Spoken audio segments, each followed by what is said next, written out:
Animal kingdom में last lecture में हमने पढ़ा था बेसिस ऑफ क्लासिफिकेशन। तो आज इस लेक्चर में हम पढ़ने वाले हैं उसी का समराइज फॉर्म जो कि एक फिगर के फॉर्म में दिया हुआ है, figure 4.4 which is taken from NCERT book itself. ठीक है, स्टार्ट करते हैं। हमने पढ़ा था किंगडम एनिमेलिया में सारे के सारे ऑर्गेनिज्म मल्टी सेलुलर होते हैं।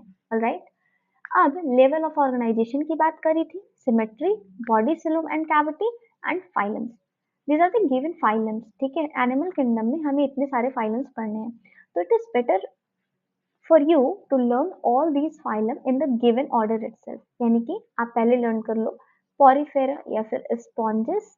ठीक है, देन सिलेंटेरेट और Cnidaria, Ctenophora, Platyhelminthes, Aschelminthes, Annelida, Arthropoda, Mollusca, Echinodermata, Hemichordata and Chordata. ये जितने भी फाइनल्स दिए हुए हैं आप इनको एक कॉपी पर लिख लो और बार बार इसको रिवाइज करो ताकि आपको ये सारे फाइलम लर्न हो जाए, इनका नेम लर्न हो जाए। ठीक है, अब बात करते हैं हम बेसिस ऑफ क्लासिफिकेशन की।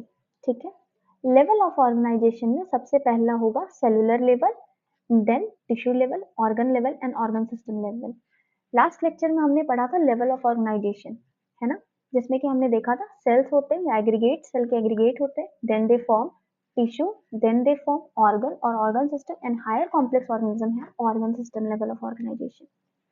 सो अगर आपने लास्ट वीडियो नहीं देखा है तो आपको उसका लिंक आई बटन में मिल जाएगा, आप वहां से जाकर के देख सकते हो। ठीक है, नेक्स्ट बात करते हैं सिमेट्री की।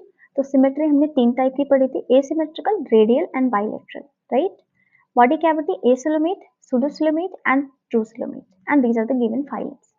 कॉमन कैरेक्टर जिसके बेसिस पे हम इन्हें डिवाइड कर सके, तो आप देखो यहाँ पे सबसे पहला आ जाता है cellular level, asymmetrical, coelomates are sponges. तो पॉरीफेरा जो स्पॉन्जेस है ये सबसे अलग है क्योंकि इनमें सेलुलर लेवल का है, ये बहुत प्रिमिटिव टाइप के हैं। सेलुलर लेवल एसिमेट्री, एसिलोमेट है एंड पॉरीफेरा।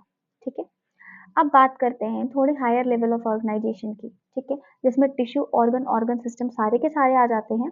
और बात करते हैं सिमेट्री की, तो रेडियल सिमेट्री में पहला आ जाता है रेडियल सिमेट्री, एसिलोमेट, सिलेंटरेट एंड टिनोफोर। ठीक है, बात करते हैं फिर बाइलेटरल सिमेट्री की। तो bilateral symmetrical organism can be acoelomate, pseudocoelomate और सिलोमेट। ठीक है, एसिलोमेट में आ जाएगा प्लैटीहेलमिंथस, सूडोसिलोमेट में आ जाएगा एस्केलमिंथस। मैंने आपको कल के भी लेक्चर में बोला था कि बहुत इंपॉर्टेंट है, आप लर्न रखो कि A and P.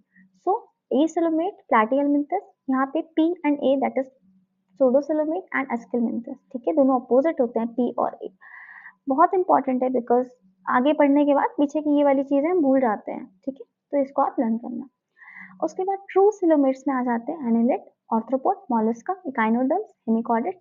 I hope इसमें कोई भी डाउट नहीं होगा आपको, है ना, समझ में आ गई होंगी सारी चीजें। अब यहाँ पे देखो आप इकाइनोडर्म्स में जो है स्टार मार्क किया हुआ है और यहाँ पर लिखा है इकाइनोडर्मेटा एग्जिबिट रेडियल और bilateral symmetry depending on the stage.